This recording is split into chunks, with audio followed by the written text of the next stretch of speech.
James, first and foremost, I want to thank you very much for being here with us today. I know that you are incredibly busy, specifically within the endeavors that deal with the secret space program community, along with other Black projects that, you guys are exploring. And of course, today, the public is becoming much more aware of what these efforts look like from both sides, those who perpetrated and those who were either victimized or somehow indoctrinated against a free will that we would define. Where did much of this research or recollection start for you? Were you very young and started to have some sort of memory or correlating event that led you to the research that you're into today, the experiences that you recall, and your associations with those Black projects? Wow. Thank you, Michael. Thanks for inviting me on here today. And so my story began back in 2005. So at that time, the internet, it was sort of in its infancy, kind of still. And we had something called Yahoo Groups. Okay, so there was an individual on there who it was actually the Christian teen chat room. And he told me that he had some issues in school where he had rage issues. And so I just sit there like listening to this. I mean, to me, I think it was like 14 at that time. And I was like, okay. And then I just moved on in my life. And then 8 months later, he contacts me again and says he just nearly got thrown in juvie. And I'm like, wait, who is this person? And then I realized, oh, he must have saved my contact info. But he's telling me that his father had rage issues and he's no longer alive anymore. His father could do telekinesis and that he could do telekinesis. He also had enhanced strength. And he told me the story, essentially how there was a dog howling outside his window right now, and he's got Christian music blazed up real high, and he's scared. And some kid was hitting on his girlfriend, and he hit the other guy, and pushed him out the window, and that's why he was. His parents had to move. Oh well, his mother and stepfather. They moved to a new house. And he's telling me this story that this house was they got a real good deal on it because the parents were away while the babysitter was there, and the teenage son killed the babysitter and then suicided himself in the house. So and he's telling me the story when there's a dog howling outside his window. I'm like, oh my God, this is so creepy. And so he's telling me the story, how he blacked out in school and how he saw Lucifer. And I'm like, well, I saw Archangel Michael came to me, my house. He was levitating over my bed and holding up the sign of the Trinity and a torch of blood. Is what my friend told me what he thinks it was. But but let's move on here with the story. Okay. All right. So what happens next?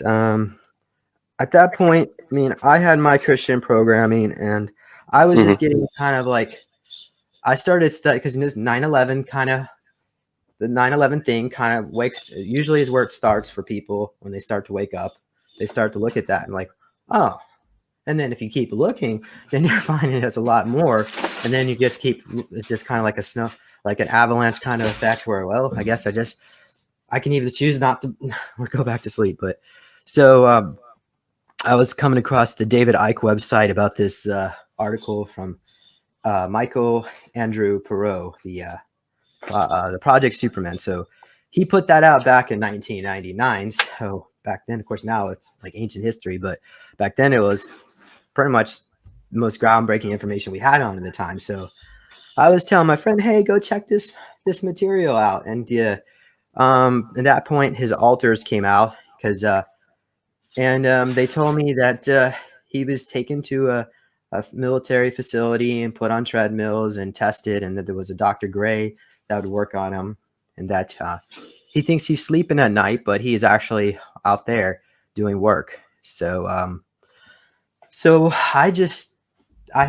read a book on DID and also the demon possession stuff from like a Catholic point of view, and so I'm like, well, he's clearly got altars, but it also looks like he's got some possession too. So it looks like there's a lot going on here. And I know he said he was diagnosed with schizoaffective disorder and amongst other things. But, if you kind of look at these conditions, it's more of a more of a like an astral kind of aspect where entities, they're able to interface what we call schizophrenia.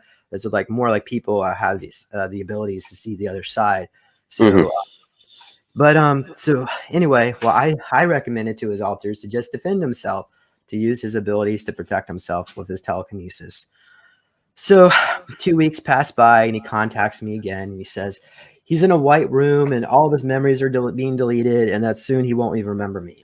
I'm like, okay, well, I, well, I don't, I'm trying to remember what I didn't even tell him at that point. I guess he's kind of like, well, try to keep fighting, I guess. So let's see here. Probably a month goes by. I don't hear from him. He contacts me again, and he said he activated my DNA, that I could do everything that he can do, and that anyway, you got to read the book.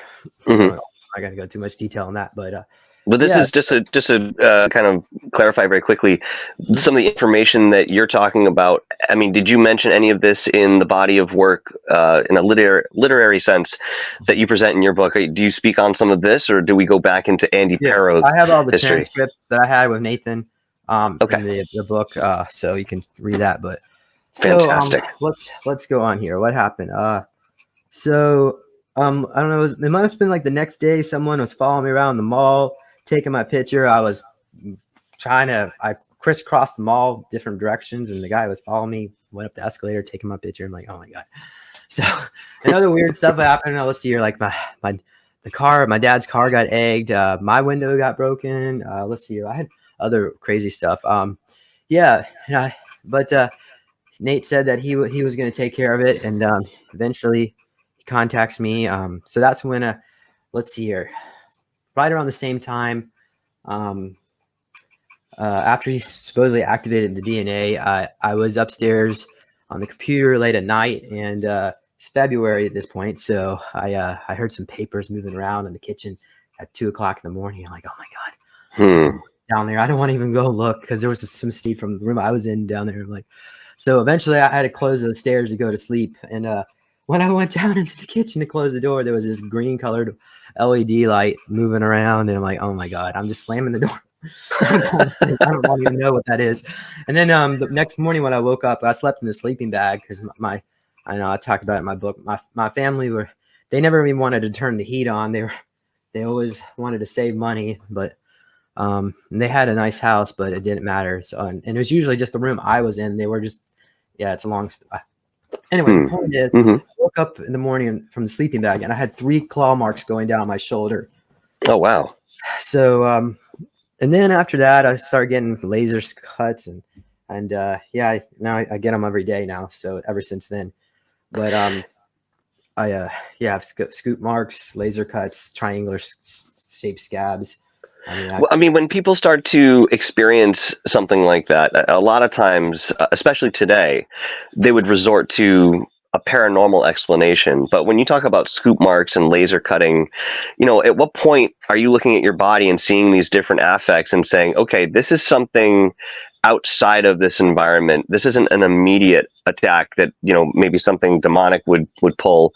There's something else coordinated here. At what point do you start kind of looking in that direction? I would say definitely with scoop marks, when chunks of flesh go missing from your body and you don't know how it happened, then it's pretty safe to say you didn't cut yourself accidentally. Like a chunk of flesh from my earlobe, I had a little chunk of flesh disappear under my pinky fingernail, and like I saw a little black rod looking object. And then let's see what else, guys. And then the triangular marks would change. Like one day, I think it was 2007, Valentine's Day. It was a shape of a heart. But so anyway, but let's go back to my story. And actually, I just got some marks just yesterday. I don't know if you guys really want to see it. I mean, it's not. Absolutely, if you'd like to show us. Oh my God! Hold on a second. I don't know if I even want to show. It's on my leg, my thigh. Oh my gosh, guys! I'm gonna all the ladies out there. Let's see if I can hold on. I wasn't expecting to do a show and tell today. Oh my God! Hold on. Let's see if I can get this up higher. Zoom in. I'll zoom in. See? Yeah, take your time. Zoom in some more. Well, anyway, so you just take my word for it. So that was, I'm pretty sure the Grays did that. Mm-hmm. So it's a reset. Is there any thought? Well, I'm sorry. Well, let me. I'll let you get back to your story, and I'll go into some of the peripheral questioning on that. Okay, go back to my story. All right, let's see here what happened. So I'm getting these marks. I don't hear from him again until it seemed like it was maybe late February, mid-February at this point, 2005. He tells me that he destroyed 1,800 worlds, or maybe it was 2,800 worlds. I don't know. It's in my book. And then also destroyed the Greys' monetary system, their computers. He destroyed, some underground facilities, and the people that did that to him won't be doing that to me now. So, but he said that in his past life as Lucifer, we would fight when he said I was one of the Supremes, one of the most powerful beings in the universe, and that we would fight each other. And during my time as God, we would, so that's where like my King James, because he kept accusing me about the Bible. I'm like, I couldn't, like, what? It's like, oh, because you were James the First. And like, oh, that's just one of the aspects I carried. But so ultimately I said, hey, look, if we fought each other and we both died, how about we do something different? How about let's just do something better. Let's just try to make the world a better place. And that was basically it. The last message I got was in March. I'm sorry. No, was it March? Yeah. Actually, it was March. Okay. He told me that he was under some kind of facility holding a power cord, telecommunicating to me through the internet, and that soon that he's bleeding, and soon this will be the last I'll hear from him, and that his matter's being wiped out of existence. That was basically it. So, and that was it. That was the last correspondence you had. Yeah, but that wasn't the end of the story. So let's see here. Going into May, I'm getting these needle marks, and I have this paralysis where I can't move. So ultimately, they took me to the hospital, and the doctors put me in the psych ward for 3 weeks under they diagnosed me psychosomatic. But it was the point where I think I had alters because that were coming out from what was going on, and that's what I think was happening. But ultimately, they let me go, and at that point, I realized nobody really cares about us. That's what I realized. Family were tired of hearing about this stuff. They just wanted to go back to normal. This is 2005. We didn't have support networks for military abductions. I mean, we had MUFON, which I was a member of, the Mutual UFO Network, to help people that were involved with alien abductions. But when I shared experiences about military abductions, those people rolled their eyes. So I'm like, wait a minute, this is happening, and we don't have anything for our people. So eventually it took me a couple years. In 2010, I started the Super Soldier Talk Network to help people like us share stories. After all these years, we still haven't quite figured out a way to stop it, but we've documented it. So there is, a actual record per se of experiencers that have gone through this. So when for the people that are asleep, they can't really, I mean, yes, they can go around and say, well, we didn't really know what was going on. Well, actually, you could have known if you were to look, but most people don't want to look because it upsets them, this material. So that was, anyway, there's more to the story. I don't know. I mean, I already used 15 minutes of your time to explain it. But. No, I mean, that's fine. We can go any direction that you feel comfortable with that. But, before we move forward, I'm curious, within the community, we see a lot of different energies come in, a lot of different people coming out of the woodwork, maybe having experiences or recollections of being part of some program or something more nefarious in the past, or others who are just now starting to awaken the way that we would describe. How do you personally sort of vet people when they come into the scene so that you yourself are convicted that this person, at the very least, truly believes what they're purporting to have gone through, rather than somebody who might be there on a false notion? And one of the reasons I bring this up is because I think there was a guy some years ago who pretty much tried to get one on you. Came up with his entire story. I mean, I'm sure you could place that just by researching and crafting this together to deceive you So again, how would you personally vet some of these people so that you would feel comfortable working with them going forward? Yeah, well, one way you could tell is by looking into their eyes. You could tell a super soldier by the trauma inside their eyes. With that other individual, he actually copied real people's experiences, and we Hmm. did some work together, regression work. But I believe he actually was an experiencer, and that Hmm. he was there to destroy the work that was supposed to help him. But it's okay. People can be where they need to be.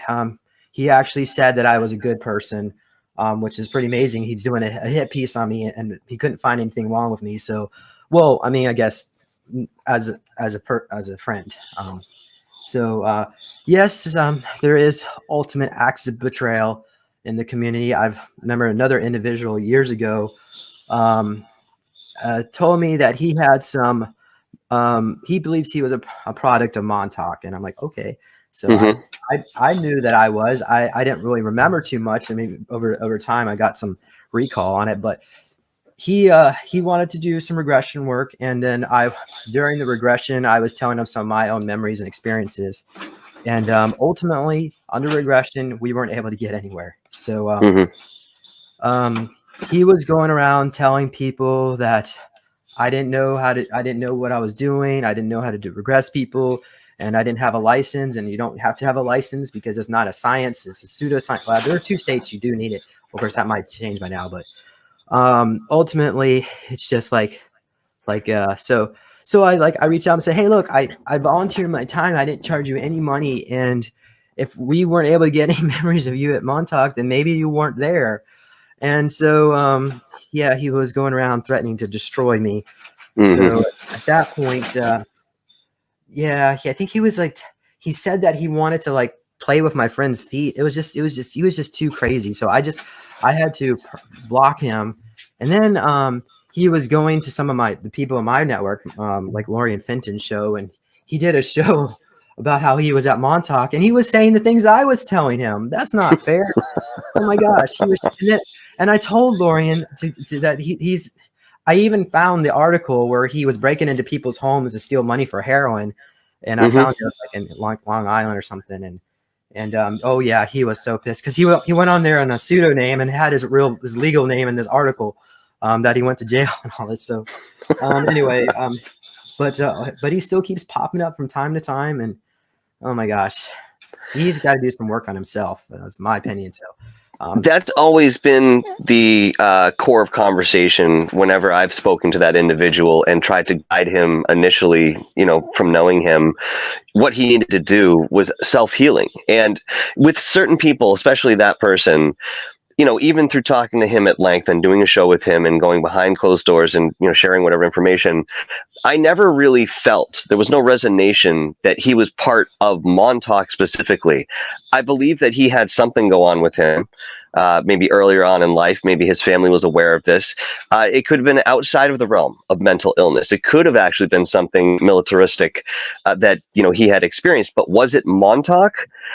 For that particular individual, I didn't feel that, and I think that there are a Wait, lot of people who try to find certain identity because being in such a state of trauma, or going into something where you feel that you have hurt or been done wrong at some point in your life.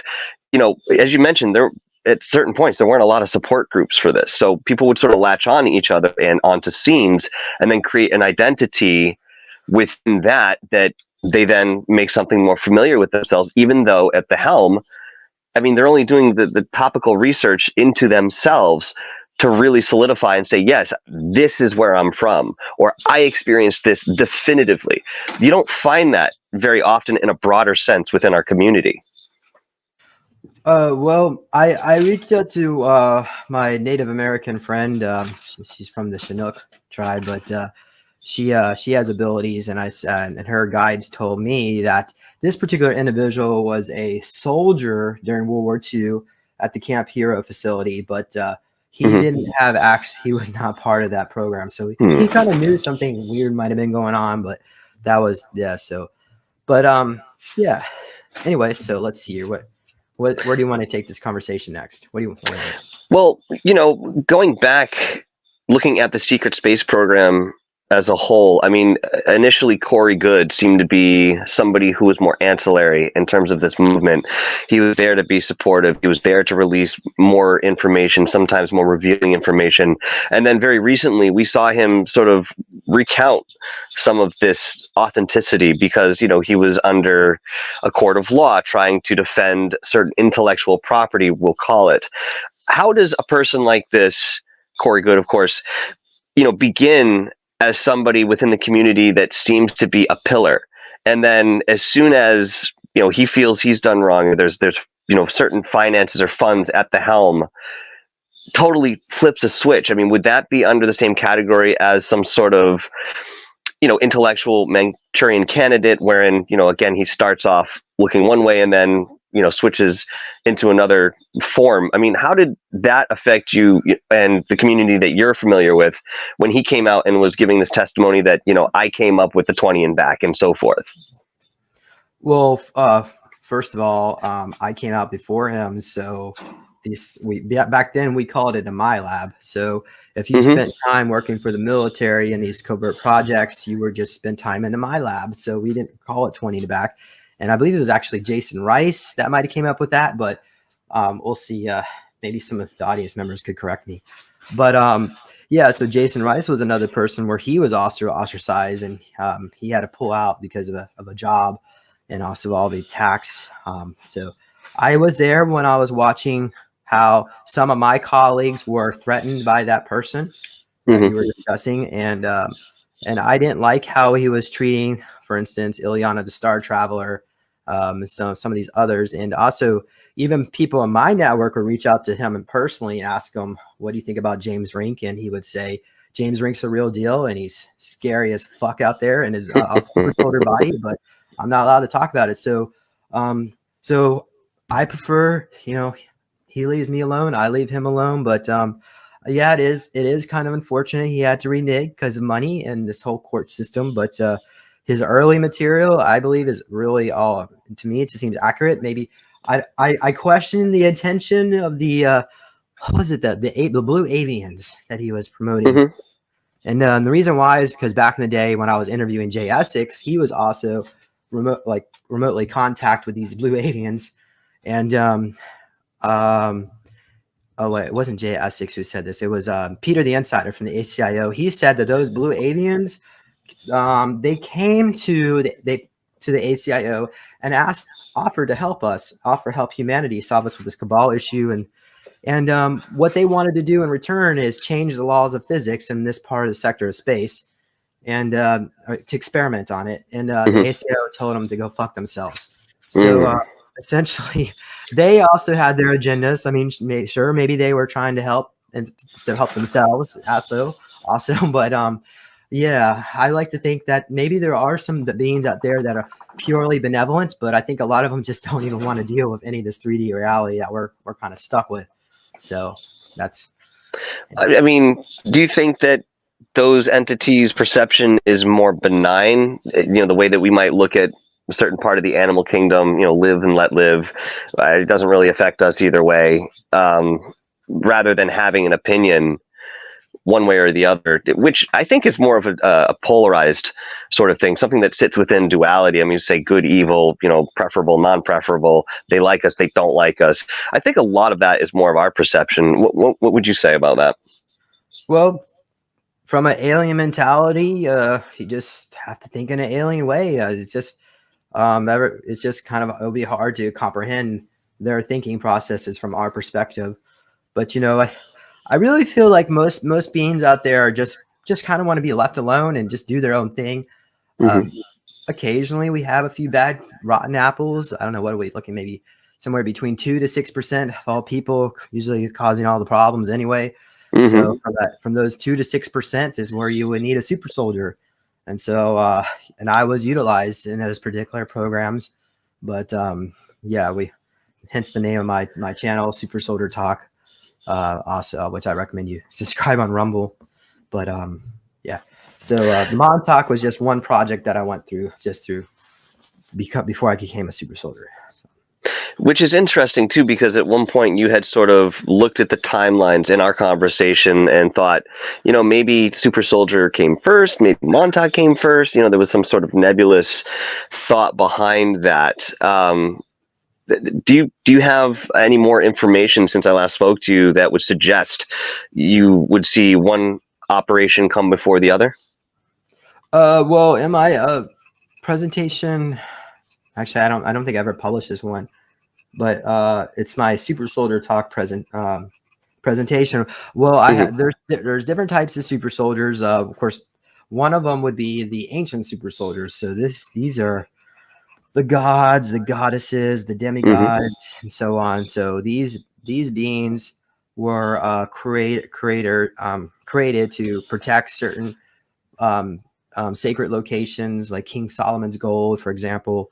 And there's usually a strong Sumerian connection. So um, in my show, I've talked about Arishagal, the goddess of the underworld. So she's the head of she's Heather Shaw in our reality, the head of Shaw House, and her sister is Janet Shaw. She recruited me to Montauk. So her clone in this reality is Taylor Swift. So every time I see Taylor Swift on I don't know, everybody. Oh God, people are all.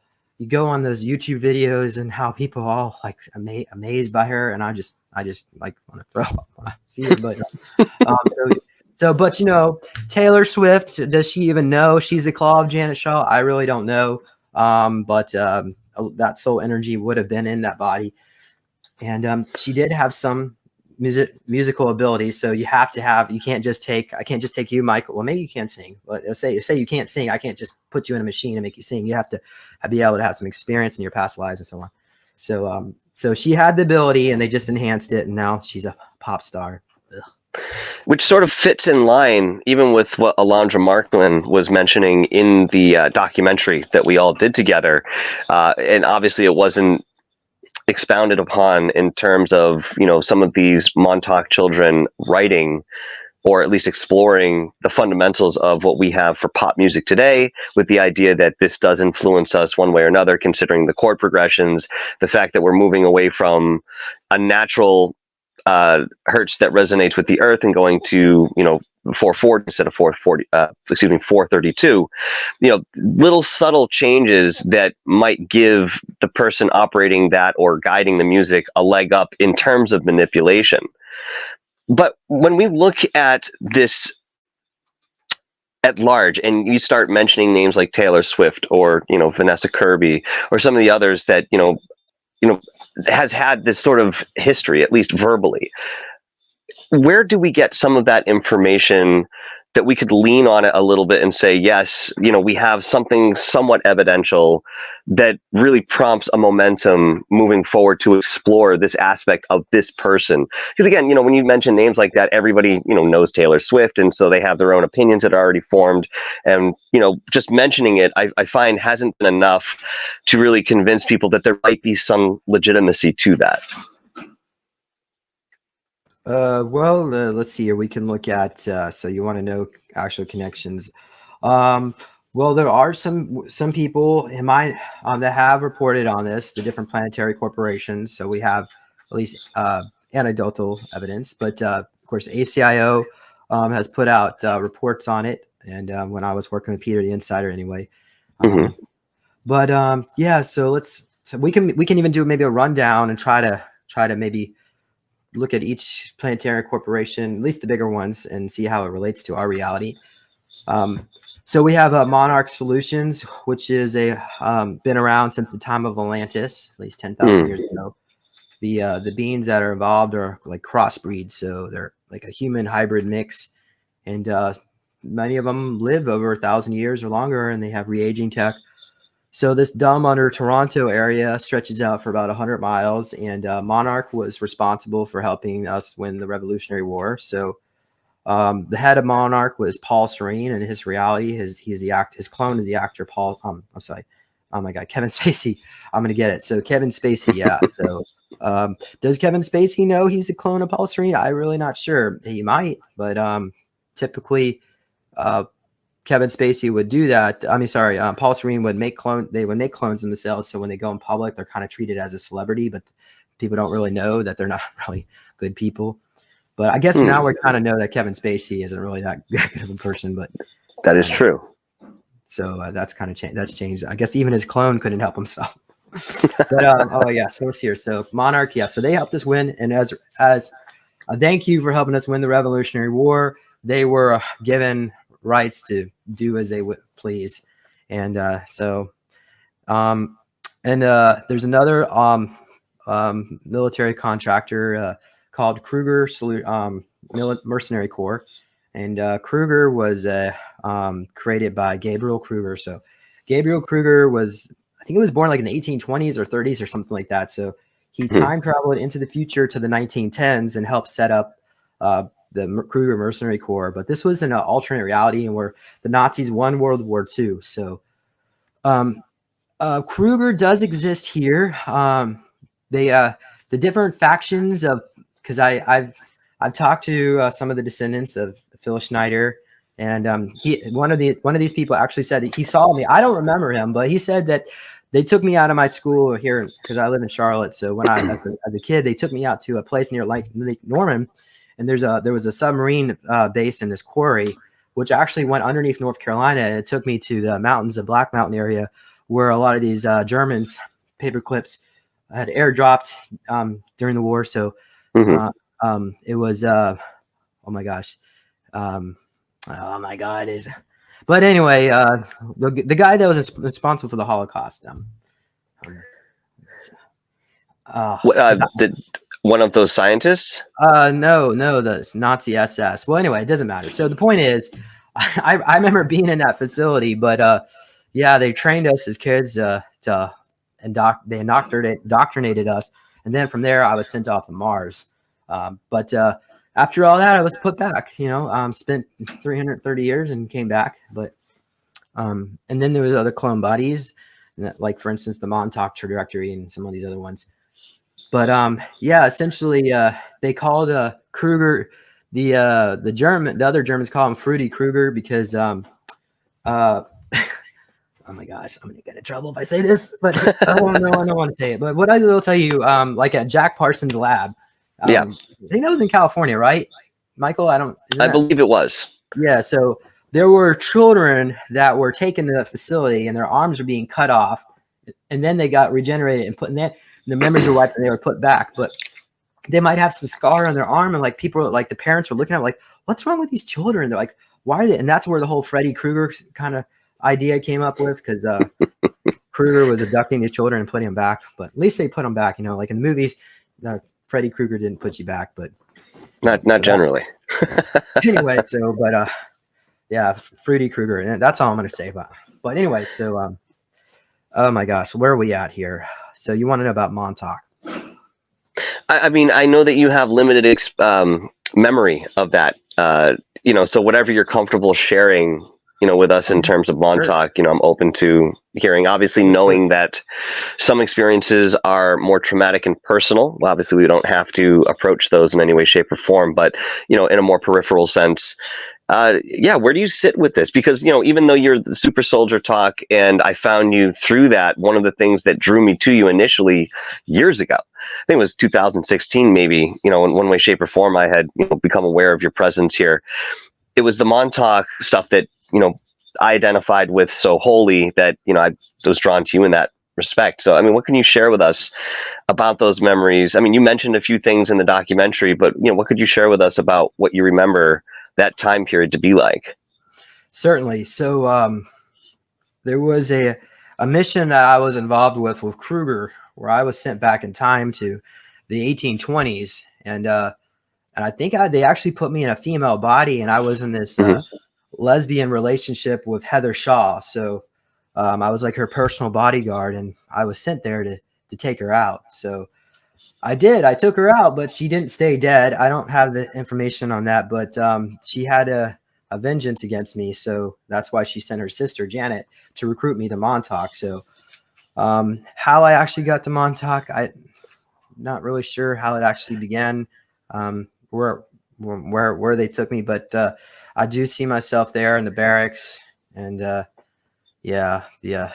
the Did kids were. what Preston said to you in terms of location or point of Yeah, entrance resonate with you in any way? That Nutley, New Jersey, there's a facility down there. Did that resonate Paramus. with you at all? I think Michael, wasn't it Michael Perot talked about that facility in Paramus, New Jersey? It was It like a may have Monarch. been. It was a Monarch training facility where they would split your mind, trauma based mind control. Hmm. Yeah. So I don't really have the details in that. I mean, I see myself, for instance, in an orphanage, a Monarch orphanage. So it looks like it's probably in a place maybe like Tennessee, and it's an all brick building. It seems like it's in a rural area. I see like the old antennas, so it's like the 1980s. But Hmm. I'm in there, and they just basically they're giving us drugs to prep us for the secret space program. But these drugs were also, some of them were experimental, where Monarch would get money from pharmaceutical companies to test on us children. So basically, we just felt drugged all day, and all we could do was just turn over and throw up. So I try to remote view it, but I just see like a lot of demons. Hmm. There are actually demons hanging out in that facility, and it's just not good. So, but from there, yeah, I'm not quite sure what the next step is, but at least the one at Montauk, I have some recall, but I do remember this one instance where the children, well, they were making fun of me and they pushed me out the window, and when I landed, I turned invisible, and I think I talked about this in this your doc. No, maybe I didn't talk about it in the documentary, but it's going to be in We've my doc. discussed it, but I don't know. I don't think Yeah, I that clip didn't. I might make was it, but used. I'm gonna Yeah. put it in my doc. Yeah, because I did my own, but I haven't edited it yet. So guys, it's gonna come down to, hey, okay, so they pushed me out this window, and when I fell, I was I just levitated right above the ground, and then I was actually teleported out by the Andromedans. So so when the other kids saw me, I disappeared, and they're like, "Damn, alien boy just disappeared. How did he do that? We didn't know he could do that." And so and so all the guards came out and they were looking for me. It's like they didn't know I could do that, honestly, because the Andromedans, what it was, Montauk was in this pocket reality, like a pocket universe, and I was in telepathic communication with them to come and rescue us. And so they thought, because there were like Dracos down there, Thuban Draco, and the reptilians and jeeps and so on in this little pocket reality, and they thought they were all installated, but so I was secretly talking to them. So I when they pulled me out of the pocket reality, I told them everything that was going on, and then they put me back near the gate main entrance. And so they brought me back, and they're evaluating, like looking at me closely, trying to understand what the heck just happened. And then they saw me communicating with Andromedans, and they knew they were fucked, because they sent in a team of some I think they were like white vans, some guys in black ops, and they came in there, rescued us kids, eliminated the personnel. So this must be like a reboot after what happened to Preston, or I'm not sure, because it seems, I mean, the story differs what Preston said about how it ended. Or maybe that's when the monster was going on. Maybe the monster was part of all that. But anyway, the point I'm trying to say here is I don't remember the monster specifically, but I just remember, yeah. And then so when they saw what was going on, then that's when they put me in the trip seat. They gave me 2 treatments. Usually one's enough to wipe your memories. 2 is enough to scramble you. So the whole point was to mess me up. But it is what it is. Well, when we talk about these things at large, I mean, they seem very fantastical to most people, and that's understandable. So, one of the questions that I think most people would like answered to some degree is, what is the biggest piece of evidence we have that these programs have gone on? And I mean, going beyond, what we see on our bodies, or, certain right brain interpretations, Brian Minnick, of Montauk is Strange, obviously has an essential library that he's researched and brought together through, almost 30 years of doing these type of researches. Of doing this type of research, going to Camp Hero, investigating it, documenting everything from the drums that held chemicals to, the documents that were thrown out that he then gathered, so that he could then look in a sort of peripheral sense to say, okay, well, for example, the base housed X amount of people on paper. So why do we have, documentation order sheets that have food being delivered to this place for 5 times the amount of people that are supposed to be on the base? Little things like that we can put together. But in your research and what you've gone into, what do you think the biggest piece of physical evidence, or just evidence in general, that we can look towards in a tangible sense to deal with the secret space program, to deal with Montauk, any of these other black projects that you might want to jump on? Okay. Well, first of all, I want to mention it was Heinrich Himmler. That was the Yes. so he Yes. was the one in charge of all the Germans in the United States, the Project Paperclip. So him and Gabriel Kruger were kind of in competition with each other. But okay, so you want the proof of some evidence? Let's see here. The proof. I would say the proof would be how you feel like you're just working and working and working, and you just don't seem like you're getting ahead. And we have advanced technology to eliminate that. But what's going on is our economy is literally being blown out and sucked down the drain to build facilities underground and also off world. So, and even these facilities, once they get built, they have their own breakaway. So they're not really, it's not being returned back to us. So that would be at least one example. So let's see here, another example. Oh my gosh. Let's see. How about some technology? So we see like technology, new reports and say popular mechanics. Oh, here's a new crystal battery that could last 100 years. So, and you go back and it's like a date of 1995 and they say, oh, it's going to be out in the next 3 years. And then it just disappears. So what's going on here? We have, of course, we have something called the brain drain, but more specifically, there was a treaty that took place between the Americans and the Antarctic Germans, more specifically, after World War II. We did not totally defeat the Germans. So, of course, we know about Operation High Jump. That was 1948, right, Michael? I don't remember the year, actually. Yeah. It seems like it was around 48, but so they brought like a whole armada down to Antarctica to try to take out the Germans, the U.S. Navy, that is, and they were utterly defeated. So then, of course, nuclear weapons come onto the stage, and the Americans are trying to show the Germans our might by detonating these weapons. And then the Americans handed nuclear weapons to the Soviet Union. So the Soviets, I don't know if they could even had the capability of figuring it out. So we were secretly friends with the Soviet Union, and though publicly we said we weren't. And that's actually been confirmed by a few whistleblowers that mentioned that that was all kind of fake. That what they would actually war against was the Antarctic Germans. Interesting. So in 1954, the Germans detonated a nuclear bomb near, I think it's Bikini Atoll. Yes. And so pictures and videos of that were handed out to all the world leaders by the Germans. And they told the Americans that we have this too, and if you mess with us, we'll use them. So the public was shown this video and said that, oh, this is our test, but it was actually theirs. So going into 1954, eventually a truce took place because there was potentiality of nuclear war between the Antarctic Germans and the rest of the world. So that did actually materialize in another timeline with a cobalt bomb, which actually detonated and burned up the whole planet. So thankfully, everybody kind of calmed down a little bit with this nuclear war scare. And then a treaty finally took place, an uneasy treaty of Operation Deep Freeze in 1955 with the Americans and the Germans. So basically what that treaty dictated is that, of course, Antarctica will be off limits for other nations of the world to claim. All that's basically their territory. Additionally, the Germans would require a secret provision of 55,000 people per year to build out their facilities. So the Germans made deals with the Draco.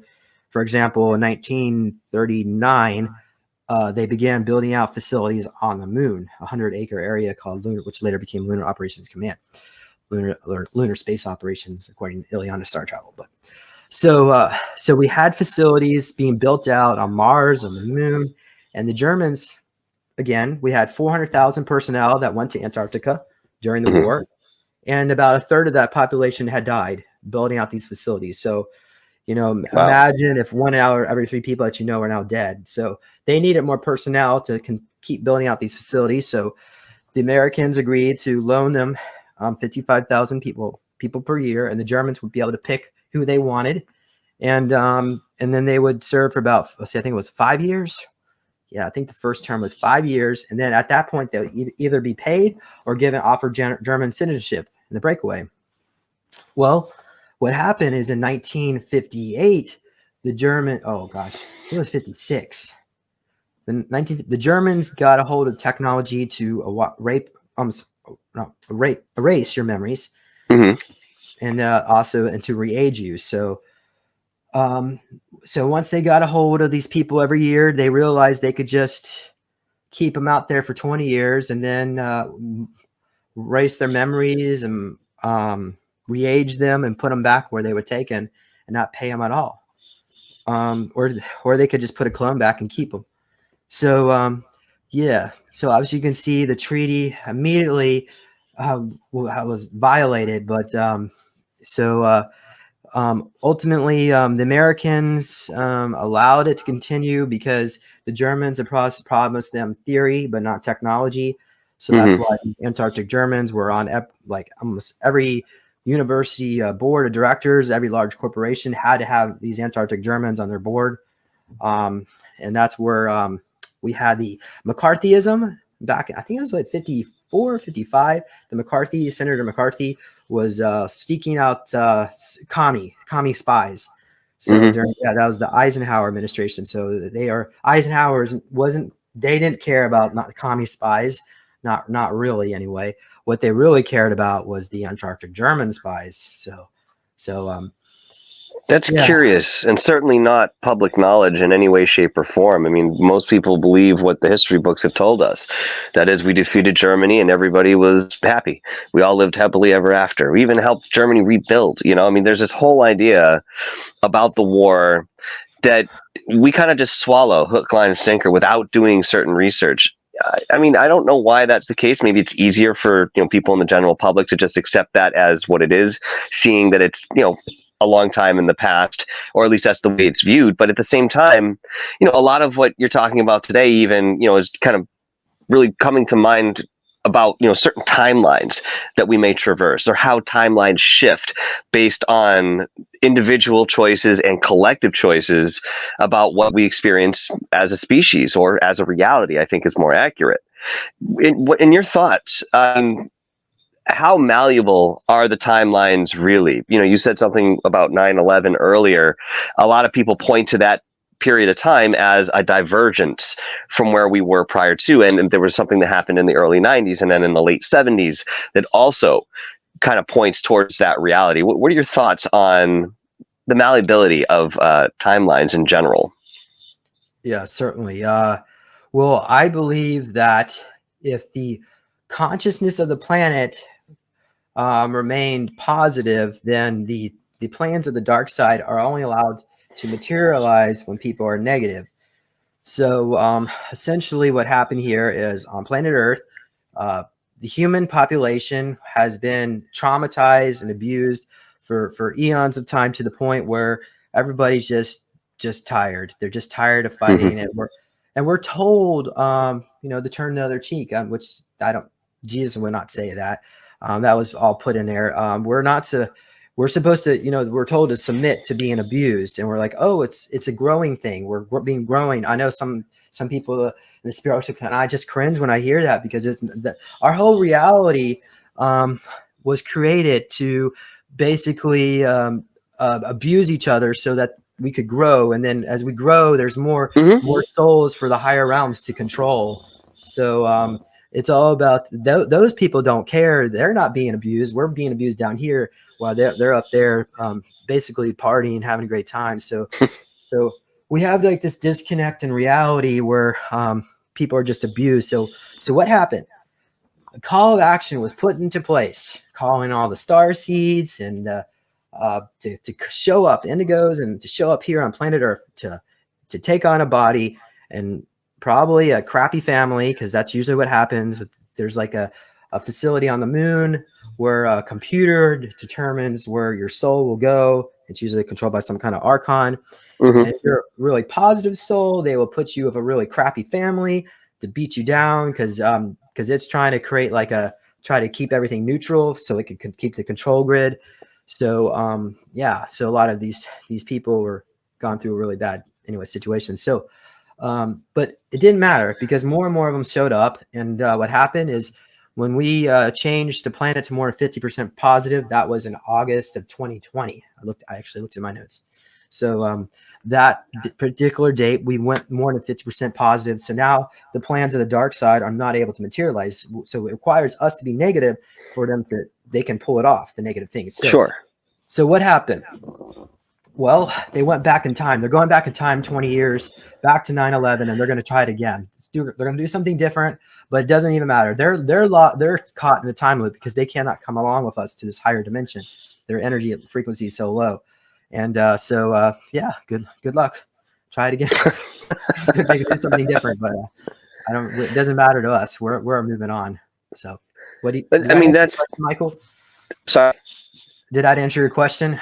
Yes, I think so. You know what I mean? I think that was a good introduction, and there were a lot of things in there that you touched upon that, I've kind of lost sight of over the years, especially when it came to, the indigos coming into reality, in the late 70s, going into the early 80s, and then the different tiers or the bands of frequency that these were, individuals were coming in on for very specific purposes in way of bolstering some sort of ascension with the earth. So, I mean, when we had less descript words to, traverse that type of topic back in the 80s and the early 90s, to say specifically, today, I think we have much more understanding of what that initial effort was supposed to be or what it is, and the momentum that began back in that time is still moving today. And we've always been a part of that. Yourself, myself, many others who connect with a more etheric sense of reality or existence rather than accepting what we see at face value here. This is it. I mean, this is physicality. And then you have your own definition within a traditional understanding of what reality is. We don't necessarily subscribe to that, although we have to accept that that's an aspect of our reality. Obviously being here, being in the physical, having a body, having to take care of responsibilities and whatever else goes within that, and yet still existing within an awareness that we are much more than this physical being. We are that spiritual, that energetic, that connection that is God, however people want to define it, that collective consciousness. We're all a part of it. And yeah, maybe this is one big farce. Maybe this is the play of plays. And, we come down to fulfill a certain role within what we desire to do based on a collective understanding of what that might actually entail. It's absolutely the way I've always sort of seen things. But again, today it's easier to talk about that and explore those avenues, whereas we didn't even have the verbiage to get into that, back then, much less some of the support, whether it's within our families, publicly, regardless, that didn't exist. We were all seen as crazy or, dreamers. A lot of people would use that type of definition. I see that we're getting a little close on time, but before we get to the end here, I wanted to talk to you a little bit about, your future plans in regards to bringing people together within the super soldier community and, obviously the Black projects as a whole. People have been coming to you for many years based on, you starting that channel and having that intention. But recently you decided to put together something a bit more comprehensive in terms of a public gathering. Would you like to tell us a little bit about what you have planned for the next year, 2 years, James? That'd be great. I want to create an event where people can come together and we can hear different presenters speak on the SSP, but also have a healing component as well. So I haven't quite ready to make the announcement yet on what it's going to be like, but go to my website, supersolartalk.com, and once it's announced, there'll be a big banner there, and you can go there. And so it'll probably be next year. But so I want to bring in some people that can do like readings and so on. They'll be able to help you. We can maybe do like a gallery where you'll be able to somebody can look into you and kind of help you understand if you were in the secret space program. So I want to have that as well. But So, But this is, you're planning on sort of a multi-day event, right? It's not just, a Thursday we'll hang out. Yeah. Yes. I will tell you once I make the announcement. I'm not ready yet, Michael, but thank you for promoting it. I appreciate it. I know we were going to get the word out to some other groups, but just let me do some more work on it. I'll get it all put out, and yeah, we'll look on Super Soldier Talk, my website. You can also from there you can find a link to get to my copy of my book. It's actually on Neological Tech, so get a copy of my book, and also get yourself. Oh gosh, I'm gonna put this in. This is oh my god, come over here. My meditation device. So you put this on your lap and you meditate with it. It has pyramids that point inside. It's a chi energizer, and you so you can put your intentions to help manifest a better you, I guess. I love it. So that one has a little quartz crystal sphere. Well, the skull actually has there's 13 of them in there. So oh wow. So 13 small crystal skulls you put on your lap, meditate with it. You don't touch it. But yeah. And I can find that on your website? Yeah, neologicaltech.com. You'll get a book and a meditation cube to help you relax. So yeah. Fantastic, man. Appreciate it. Oh, you could also go to healingsoulsurvivors.org, my nonprofit, and you can make a donation. So I it'd be gratefully appreciated, because I used to get $800 a month. And then PayPal went in there and stole everything. And then people didn't go to the new merchant account. So yeah, I could really use some help on that, but it's all good. Whatever. I know everybody's struggling, but anyway, it is what it is. So I remember when PayPal did that. I mean, it affected a handful of people, so to speak, but they did that. I remember when that happened. Yeah. Well, I had 5 PayPal company accounts, and because somebody charged something back on one of them, they took everything else, and all the other ones, they all got wiped out. And unbelievable. I still have a PayPal personal, but yeah, I know PayPal is great to buy things. It's not great for the merchants. Right. Yeah. Elon Musk needs to buy them back out. Come on, Elon. buy PayPal back. Anyway. Oh, heck, I don't know why you ever let them go. I mean, God, there was another interest in there anyway, but that's certainly another conversation. But for the meantime, James, I want to thank you, man, for taking that time to come on and have this discussion today.